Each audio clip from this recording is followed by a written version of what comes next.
uma nova pandemia. Não tô falando a gente precisa, eu tô falando o sistema precisa, né? Vamos corrigir minhas palavras aqui antes que a galera fale que eu tô querendo que aconteça isso. Para acelerar o processo da tecnocracia. Da tecnocracia. Para aumentar o controle das elites sobre as pessoas, sobre os governos. Para aumentar o controle da elite sobre os governos e, consequentemente, a população, para acelerar um processo de um mundo digital e mostrar quem será o novo líder global, entendeu? Então, para isso é necessário. Já ouviu falar da ordem pelo caos, que é a famosa regra de 3? Sim. O sistema cria um problema, eles trazem a solução para esse problema e aí, no final, eles conseguem implementar o objetivo deles. E é engraçado, na maçonaria, a Ordo Abcal, a ordem pelo caos, ela traz um pássaro ali com asas abertas, 2 cabeças e uma pirâmide com o número 33 no peito. Então, tudo isso tem relação, inclusive, com essa numerologia maçônica que a gente tá vendo aí. Não, mas dizem na questão da simbologia que o Ocidente, ele é mais ou menos isso. Ele é marcado pelo... o Oriente, ele é o dragão que nunca morre, certo? Sim. Então ele sempre ressurge, sempre poderoso, sempre gigante, marcado pela China. A China sempre foi uma potência, sempre foi muito rica. E embora tenha enfrentado diversos problemas, invasões, guerra do ópio, ela sempre se manteve forte e vai se mantendo, né? Vai crescendo. E quando cresce, é justamente muito poderosa. Do outro lado, você teria que o Ocidente é um império que se renova. Sim. Né? Então a gente já teve o Império Romano, depois o Império Carolíngio, depois os impérios nacionais, né? Portugal, Espanha, Inglaterra, até chegar no Império Americano, que seria esse último grande império. E por ser esse último grande império, que seria o império financeiro, o império, né, da grande potência militar, que derruba governos, né, que tira tiranos, regimes são derrubados por eles e tal. E esse seria o último grande império. E aí, nessa perspectiva, os Estados Unidos seria também uma representação de um império, não teria uma alma nesse império, seria um império mais materialista. Sim. Entendeu? Não seria um império diferente dos outros, não seria um império diferente, mas ele é um império que sempre se renova. Sim. Então, por ele ser um império que sempre se renova, ele também cai e ressurge. Ele cai e ressurge de uma outra forma, numa outra mão e tudo mais. O que muitos dizem é que pode ser que realmente o governo de Donald Trump seja a última fase desse grande império. O império, primeiro ele precisa de unidade, de crescimento, depois ele se estrutura, e a partir do momento que se estrutura, ele tenta se expandir. A partir do momento que ele tenta se expandir e não consegue, significa que ele já enfraqueceu. Sim. Se ele enfraquece, a hora da queda tá chegando. Caramba, interessante, cara. Demais. E todos os impérios foi a mesma coisa. O Império Romano, o maior de todos, foi isso. Foi um império que cresceu. Quando ele precisou expandir, ele começou a invadir outros territórios para conquistar mão de obra. Ele precisava para se manter.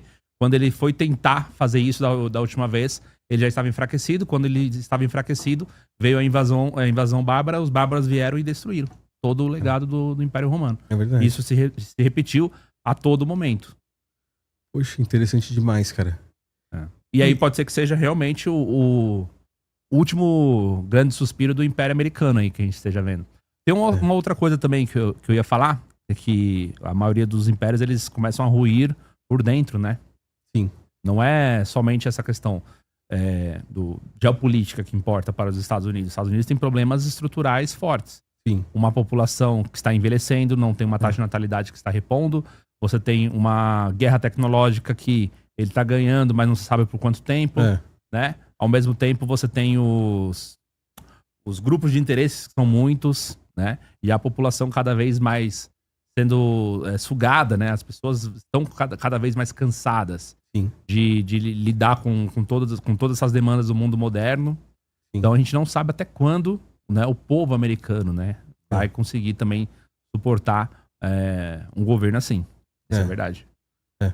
Cara, tudo isso que você falou, ele converge para que esse ciclo desse mundo que a gente vive hoje acabe e se inicie um novo mundo, cara. Até as pessoas, da forma que você citou. Você entende? As pessoas, parece que não. Mas vai chegar uma hora que as próprias pessoas vão clamar por essa mudança e vão clamar por um líder que resolva os problemas do mundo. A gente teve há uns anos atrás a ONU fazendo uma propaganda, entre aspas, subliminar disso. Ela colocou um olho, que representa o olho que tudo vê, da forma que a gente já comentou, que também é um símbolo maçônico, e falou assim, olha, esse olho está observando os líderes globais. Eles estão observando os presidentes do mundo. Para que, se possível, possa surgir alguém que seja essa liderança global. Então a gente já está falando há muitos anos, o sistema já anuncia há muitos anos esse líder global. E as pessoas sofrendo dessa forma, como você colocou aqui, elas vão clamar por esse novo líder global, elas vão clamar por essa nova ordem. Se a gente olhar para o lado religioso, como a gente comentou aí das escrituras, existe um anticristo, né? Olhando pelo lado político, a gente tem um líder global. Vai ser um cara que vai mandar por meios tecnológicos nos presidentes dos países do mundo. Se a gente olhar pelo lado religioso, esse cara é um anticristo. É um líder altamente carismático que vai fazer com que muitas pessoas se convertam às suas práticas, mesmo ele agindo com práticas anticristãs, sem que as pessoas percebam, elas serão enganadas por ele e vão se ajoelhar diante desse cara como se ele fosse quase que um deus na Terra. E o sistema político é assim hoje. A gente vê pessoas idolatrando líderes políticos, né? E essas pessoas sofrendo dessa forma, tudo bem, a gente pegou como exemplo os Estados Unidos, mas a gente falou também do Irã, das moças lá que não estão aguentando, de certa forma, uma pressão religiosa. Então, a gente vê o mundo em um caos, assim como mostrou a capa da revista The Economist. O Rubão tá aí? E assim como vai acontecer nessa nova ordem. Não? Ainda não? Ah, não, só pra saber. Não, senão a gente já começava a falar com ele aí. Deixa eu ver aqui se ele dá um sinal de vida aqui, que ele já deve estar... Ele pediu mais 10 minutinhos. Pronto. Bom, mas tem mais alguma imagem que você gostaria de mostrar? Cara, aquelas duas imagens são as imagens principais, né? O principal era trazer meio que esse cronograma. A gente começou ali no dia 11 de fevereiro com o Irã queimando a estátua de Baal, e que inclusive é algo curioso, por quê? Baal é um deus pagão, é um deus que se opõe ao Criador. Quando a gente lê nas escrituras, é um deus que iria contra o Deus de Israel. O Deus de Israel repreendia qualquer adoração a Baal. Mas Estados Unidos e Israel, ao verem aquelas a estátua sendo queimada, tiveram aquilo como uma ofensa. E é curioso de se enxergar isso, né? Porque, cara, se você se diz cristão e de repente alguém que é seu inimigo queima uma estátua de Satanás aqui, você iria se ofender? Possivelmente não. Então eles se ofenderam com isso. E aí a gente tem a escalada desse ataque agora no dia 28. Né? E o principal para mostrar para o público aqui do canal foi todas as coincidências, entre aspas, com essa numerologia. Né? O ataque ocorrendo no 11º dia do 9º mês, que é o Ramadã. Donald Trump trazendo a simbologia também do 9-1 no seu discurso, trazendo as ligações com a lua de sangue, trazendo toda a numerologia do número 3, 33 e por aí vai. E isso vai implicar, como eu te falei, no que vai vir agora no meio do ano, que no caso é a Copa do Mundo, que também é mostrada na capa da revista The Economist. Coloca de novo lá pra gente, Gabriel, aquele relógio lá da The Economist. Esse aí mesmo. Quando a gente chega aqui, ó, Júnior, entre abril e maio, você tem um cara chutando todo esse caos aqui. Esse cara aqui, a princípio, é Cristiano Ronaldo. Tá. Se Portugal vai ganhar a Copa de acordo com a agenda do sistema, a gente não sabe, mas, cara, tem chances. O que você acha? Eu ficaria feliz. Não ficaria triste, não. Acho que a única seleção, assim, que depois do Brasil me deixaria feliz com algum saldo positivo seria de Portugal. O Robozão merece. Dá pra fazer a aposta aí, porque é interessante quando a gente observa esse lado, né? O uniforme vermelho. O grande problema é, quando a gente tá falando de Copa do Mundo, de certa forma, a gente tá falando de pão e circo também. Que é distração da população. Ele tá chutando a bola, só que a bola traz todo esse caos, entendeu? O que significa isso? Significa que as pessoas vão parar pra assistir jogo de futebol enquanto o mundo tá um caos completo. A gente tem remédios, a gente tem seringas, a gente tem o início de uma possível pandemia, a gente tem guerra, a gente tem o colapso do sistema financeiro, principalmente da moeda física, a gente tem a chegada dos robôs humanoides, o avanço da tecnologia da inteligência artificial e o início dessa ordem tecnocrática que está prestes a começar e a maioria das pessoas está com os olhos completamente fechados para isso. Principalmente porque a maioria não tem nem conhecimento para decodificar esses números que o sistema traz pra gente, entendeu? Agora, se a galera acha que isso é uma loucura ou não, eu não sei, eu não tô nem vendo o chat, cara, aqui da live. Não sei se você tá acompanhando aí. Como é que a galera tá O pessoal se posicionando? Estão gostando ou estão achando que. Faz que uma eu enquete sou- que é mais sou- fácil, porque tá dividido o chat. Tem Tá gente que tá dividido. dizendo que você tá teórico da conspiração. E É, tem gente normal. falando que você é based, você sabe demais Normal. e só você consegue trazer a verdade. Ao longo desses meus 12 anos de YouTube, de internet, não existe meio termo. Ou as pessoas gostam muito do meu trabalho, ou elas amam o que eu faço, o que eu falo, ou elas me odeiam, Júnior. Então, essa divisão é completamente Essa é a internet, normal. né, cara? É. Ou eu sou um maluco teórico da conspiração, ou eu sou um cara que traz umas informações bem relevantes. Pergunta assim, ó, você concorda com o Thiago ou discorda? Pra ficar mais fácil.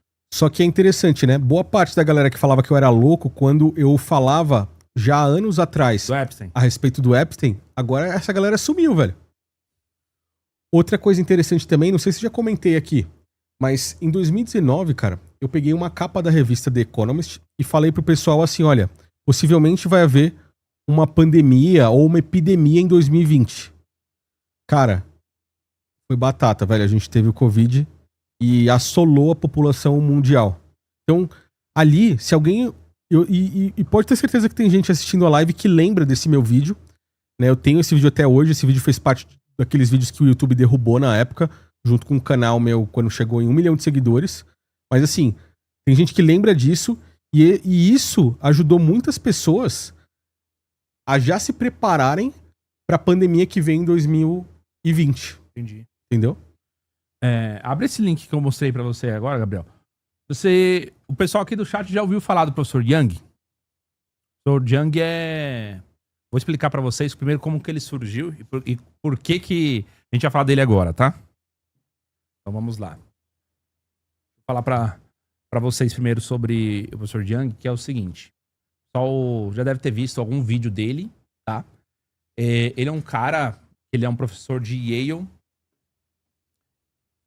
Então vamos falar primeiro por que ele foi pra lá. Primeiro ele estudou na China a sua juventude, e aí ele foi morar no Canadá. Chegou no Canadá, ele conseguiu uma bolsa para estudar em Yale. Yale, Wharton, entre outras faculdades, são as faculdades Ivy League, são as maiores faculdades do mundo. Então são faculdades que elas buscam características específicas. Então uma quer formar as maiores mentes do empreendedorismo, que é Harvard.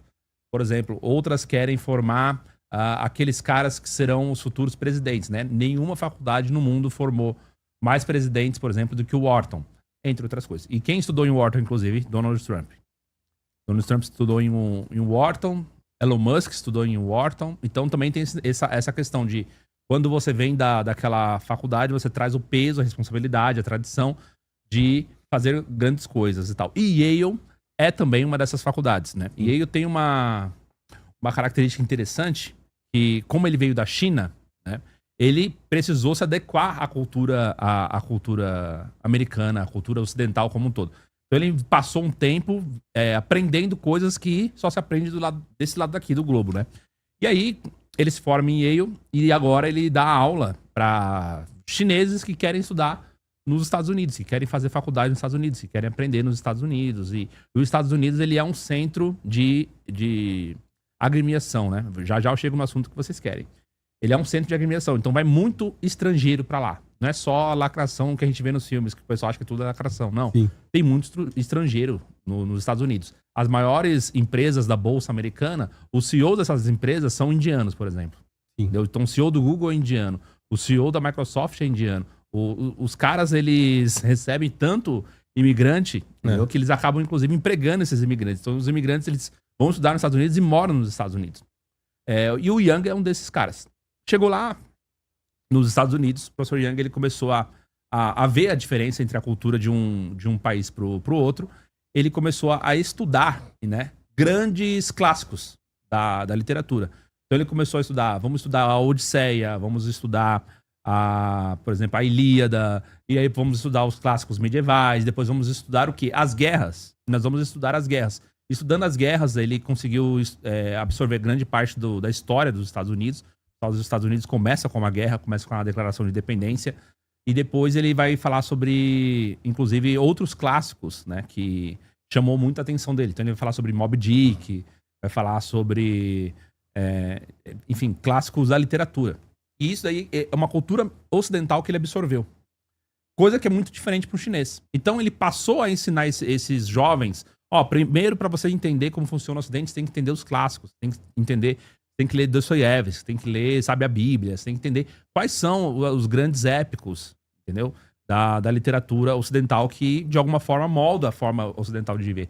E a forma ocidental de ver, normalmente você tem aquela jornada do herói, né, que são os 12 passos e tal, que todo mundo percorre, passa por um ponto onde você se descobre, você recebe um chamado, e aí você enfrenta dificuldades, aí você sofre derrotas, e aí você tem a passagem por um crescimento, vem uma ajuda, alguém que te fortalece, e aí você consegue atingir seu potencial, você vai lá, mata o dragão, você salva a nação, entre outras coisas.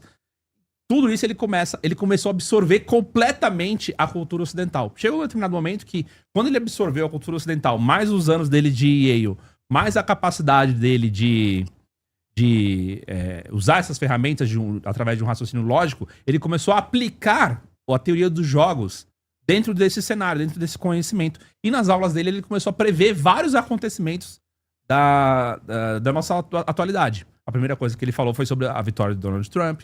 Depois ele falou sobre o ataque ao Irã. E ele falava que sim, vai acontecer uma terceira guerra mundial. Essa terceira guerra mundial vai ser encabeçada por Israel, acima de tudo. Para ele, o país do momento é Israel. Por quê? País do momento no sentido de que Israel, ele tem tecnologia. Então, assim, o berço tecnológico, porque nós vamos viver realmente uma tecnocracia. Israel é o berço tecnológico. Drones, caças, mísseis. O Iron Dome. Então, assim, ele tem uma estrutura tanto de ataque quanto de defesa muito elevada. Informação. O maior serviço secreto do mundo é o serviço secreto de Israel. Então ele acha que Israel é a grande potência. Israel, mas é um país pequenininho, sim. Mas esse país pequenininho, ele também tem outras características, como, por exemplo, ele vai falar sobre a taxa de natalidade. Por exemplo, lembra que eu falei que poucos países no mundo têm uma taxa de natalidade capaz de repor a sua própria população, e etc. E um dos poucos países do mundo que tem uma taxa de natalidade positiva, de modo orgânico. O que é de modo orgânico?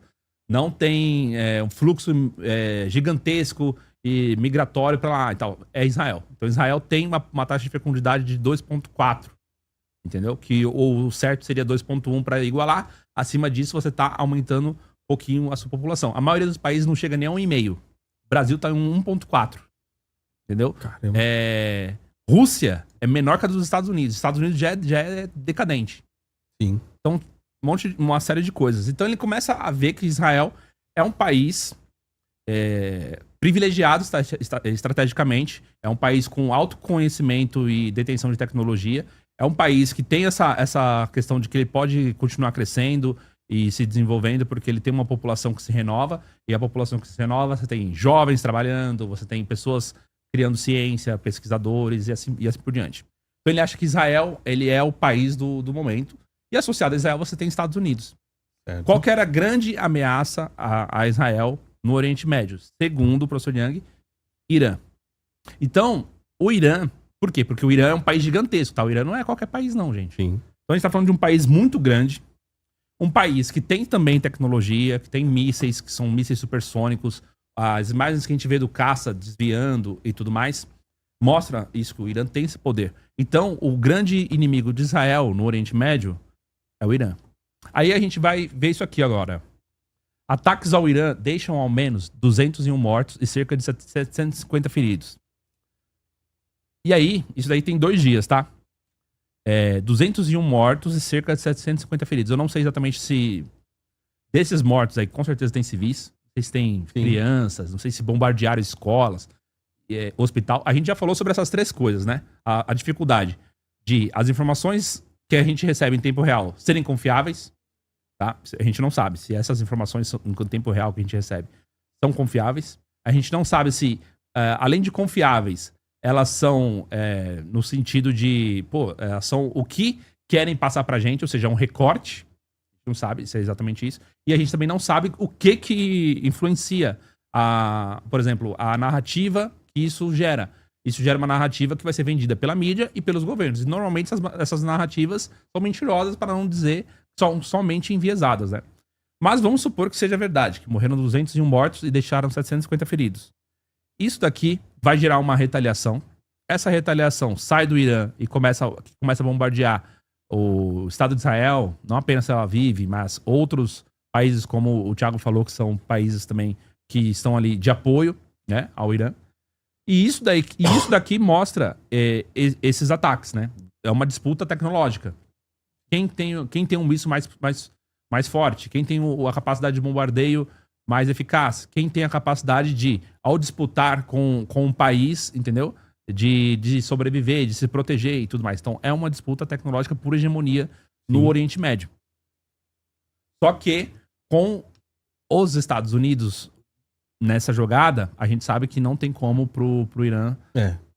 Então, ele fala muito sobre a queda do Irã, a queda do regime do Irã. Mas tem a questão de China, Rússia e Coreia do Norte se aliarem ao Irã, né? Sim, concordo. Não, vai se aliar. Sim. É fato que vai se aliar, sim. Mas a gente não sabe se aliando hoje, entendeu? Sim. Consegue salvar esse regime. Mas aí o ponto que eu quero levantar é o seguinte. Pode ser que venha alguém mais radical. A gente não sabe. Porque quando se desestabiliza, pode ser... E se vier um outro... Porque assim, o Khamenei tinha 70 e poucos anos. Você fala um novo governante, né? Exatamente. Se vier um cara que fique mais tempo no poder e que seja mais radical, sim, entendeu? E que se, de repente, internamente, uma oposição se fortalece, uma oposição no sentido de, não adiantou você fazer acordo de paz, não adiantou você fazer nada com os Estados Unidos, eles não respeitam regra nenhuma. Sim. Que é verdade. Os Estados Unidos não respeitam regra nenhuma, né? Mas é isso. Então, a grande questão é que a partir desse conflito do Irã, a gente vai ter uma divisão, obviamente, de 2 blocos. Os países envolvidos vão se posicionar e depois de se posicionar politicamente, vão se posicionar militarmente. Acredito que sim, vai ter uma reviravolta. Dificilmente a gente sabe o que está por vir aí, porque são tecnologias muito novas, a gente não sabe o que tem. Entendeu? Sim. Não sabe exatamente o que cada grupo usa, o que cada país tem disponível no sentido bélico. A gente não sabe. Sim. São caças, são mísseis, são drones de altíssima tecnologia. E isso, voltando pro começo, isso tem tudo a ver com o que você está falando da tecnocracia. Sim. É uma tecnocracia por quê? Porque a tecnologia hoje é o que manda no conflito global. É exatamente isso, cara. E é por isso que esses países estão investindo tanto em inteligência artificial. Para mim, o objetivo principal disso é a busca de energia para conseguir abastecer toda essa inteligência artificial que vem pela frente, sabia? Não apenas sobre isso, né? Mas isso é um dos pilares que vai mover o mundo a partir de agora. E é interessante que quando a gente fala sobre a China, por exemplo, eles estão construindo uma tecnologia mais barata que os Estados Unidos. Por isso que é interessante para a China se juntar ao Irã, ali, se juntar a Rússia, Irã, China, para combater os Estados Unidos nisso, justamente para não deixar os Estados Unidos conseguir concentração de poder, mostrar poderio militar, petróleo, gás natural, ouro, em mãos, não deixar eles crescerem tanto para que eles também possam tomar as rédeas da situação. Aquele George Soros, ele foi um dos caras que falou que essa nova ordem tecnocrática tem que iniciar na China. Pega aqui pra gente, Gabriel, por favor. Ele fala que a nova ordem tecnocrática não tem que iniciar nos Estados Unidos, ele tem que iniciar na China. Agora, você citou o professor Yang, o cara que traz umas informações muito boas aí pra galera. Qual o rumo disso? Ele chegou a passar alguma coisa ou ainda não? Passou. Ele acredita na queda do regime iraniano. Certo. O regime iraniano, ele já vinha sofrendo pressões internas por grupos que estão disputando poder, e agora a situação é diferente, né? Então, o líder espiritual e o líder civil, né? Você tem vários líderes lá. Então, tem um líder militar. Então, assim, o Irã ele tem uma série de líderes. Então, você tem que entender que são vários grupos dentro do Irã. Certo. E há grupos que, inclusive, são mais socialistas, são grupos que são... Eu coloquei essa roupa ridícula e você ainda não se inscreveu, deu like e comentou? Que palhaçada!